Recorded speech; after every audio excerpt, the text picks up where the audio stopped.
Hello, everybody, and welcome to the Plain Mundane Show. I'm Alex Aquarius. We're going to talk about the federal government as a separate nation corporation and how it should be called the United States Incorporated. This awareness indicates there are two governments operating in this country.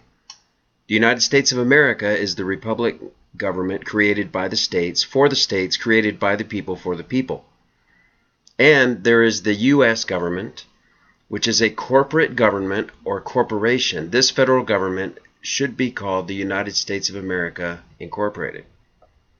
Corporations are not allowed by law to become politically charged in terms of their controls over the masses of a region. The illegal quasi-government in Washington, D.C. A corporation is simply an entity which makes its own rules for its own employees and for its own structural operation. The U.S. government, which is on a 10-acre parcel of property in Washington, D.C., District of Columbia, outside the United States of America, is a corporation that has taken on the role of a quasi-government, but which has no legal authority to do so.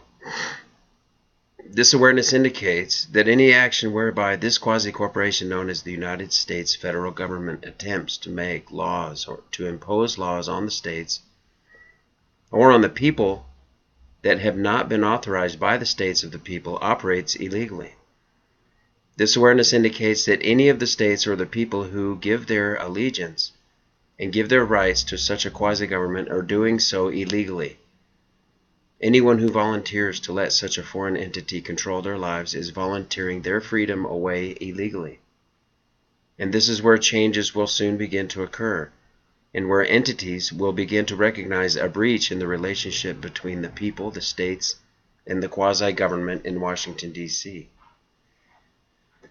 The federal government, which is foreign to the United States of America, which is located in the District of Columbia, which is not part of the United States, and which is in fact controlled to a great extent by the international bankers and by the laws and rules of the United Nations, whereby this federal Washington, D.C. state or country has set itself up as a control over the United States of America as a quasi-government.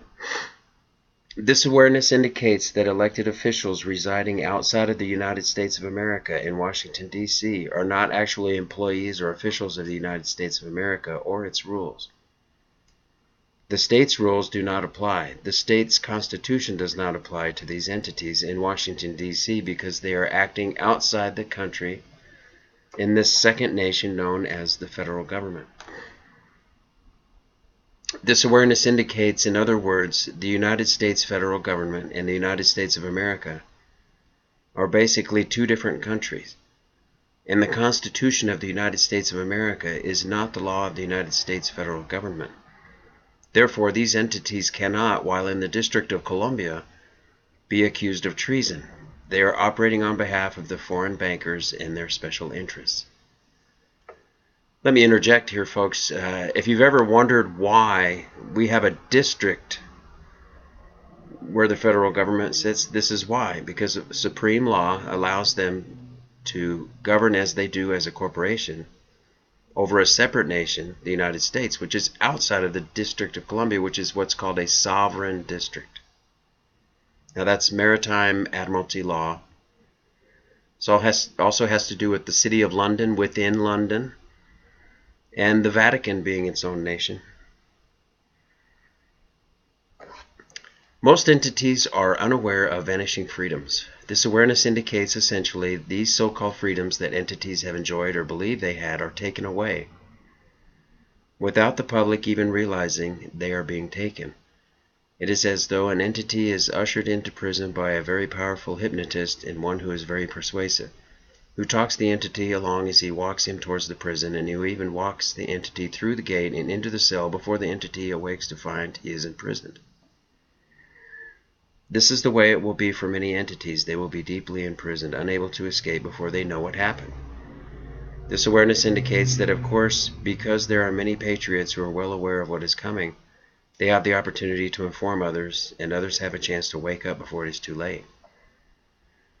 It becomes important for entities to recognize the need to risk communicating with persons of their own interest if they are interested in the Patriot movement then it is important that they risk communicating with such entities, for you can't escape the reality by ignoring it.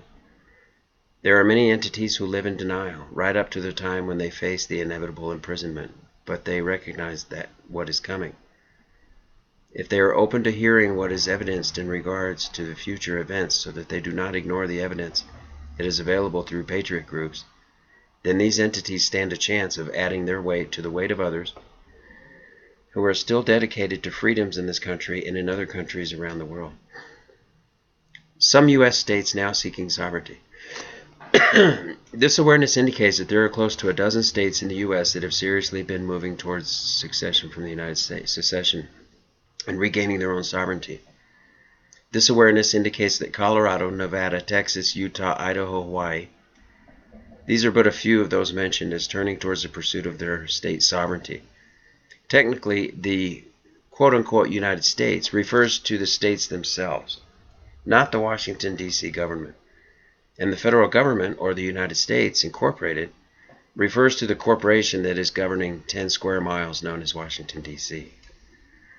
It is not part of the United States. It is a separate nation, incorporated as the United States of America, and it has self-appointed its own purpose as being that of extending rule over the separate United States.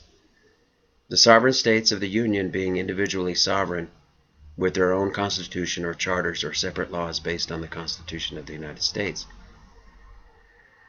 The United States of America's Incorporated. This federal government sees itself as a democracy, whereas the original states of the Union were a republic. This republic is no longer recognized by the democracy known as the United States of America. It should be understood that democracy essentially is majority rule, or what some call mob rule, and a republic is a system of government that is focused on the right of each individual. The rules are such to protect the rights of the individuals, not so much the mob or the majority, but of the individuals that make up the whole.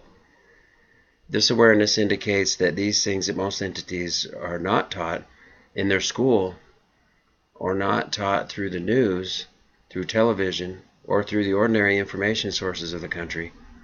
It should be realized that the United States of America Incorporated is dominated and controlled by 13 powerful banking families, the Rothschilds being a dominant influence, so that the laws are passed to help curb the freedoms of the states.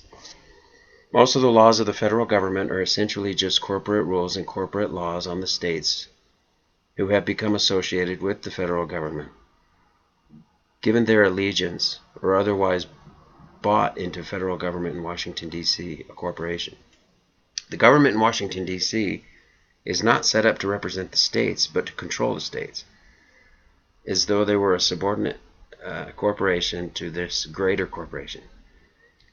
Originally, the laws passed were by consent of the states, but it has reached a point where now the Federal Reserve Bank has such power, and loans to the states or programs for the states can be financed from Washington, D.C.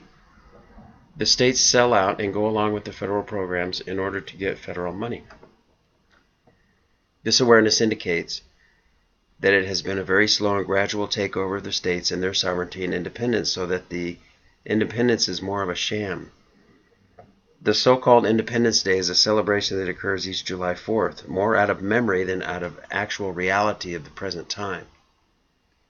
There is really very little independence. In fact, there is much talk of interdependence, meaning that the states are dependent on the federal government, and the federal government has some reliance on the state for its taxes collected from the people and of various states, and in this sense there is an interdependence. They each depend on each other. The oversight of the Founding Fathers. This awareness indicates this all came about by an oversight of the Founding Fathers, wherein the Rothschild lawyers and representatives recognized that the oversight was that Washington, D.C. government for the states had never actually been part of the United States, and therefore they took over and created a corporation of this federal government, making it a separate nation from the United States, and from that action began to move towards a gradual takeover of the various states of the Union through statutes and laws which the states bought into. From JackiePatruSweetLiberty.org. Quote, "Our constitutional rights are under attack while we sleep. Local and state elected officials are legislating away our freedom by implementing federal legislation which does not apply constitutionally to the several states. The president is acting as a king, issuing decrees called executive orders, which are to believe overrides the Constitution for the United States of America, bypassing the system of checks and balances. Corrupt courts prosecute on false charges, ignoring the right to due process. To what may we attribute in the impending death of our once great nation and the slave status of once free Americans? Who is to blame for her state of bankruptcy and vulnerability? We are, by our silence. Our lack of involvement is our acquiescence." Unquote. Well, folks, that's an explanation of the corporation of the United States, why it is in a district, a sovereign district, according to Supreme Maritime Admiralty law, how the government really rules in a 10 square mile district, but actually is set up to rule over the people of the nation that it's actually not part of. So I hope this video will start you into researching the difference between the Constitution of the nation that was set up as the United States of America and the corporation entity which was set up in a sovereign district.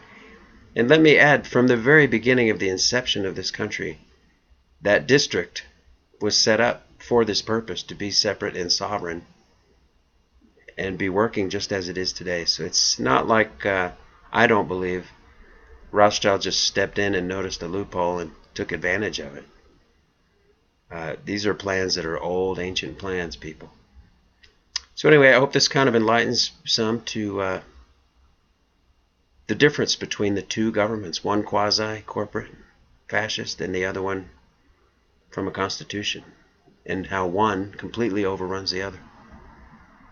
Y'all have a great day. I'm Alex Aquarius. Please hit like and subscribe. Ring the bell for notifications. I'm out.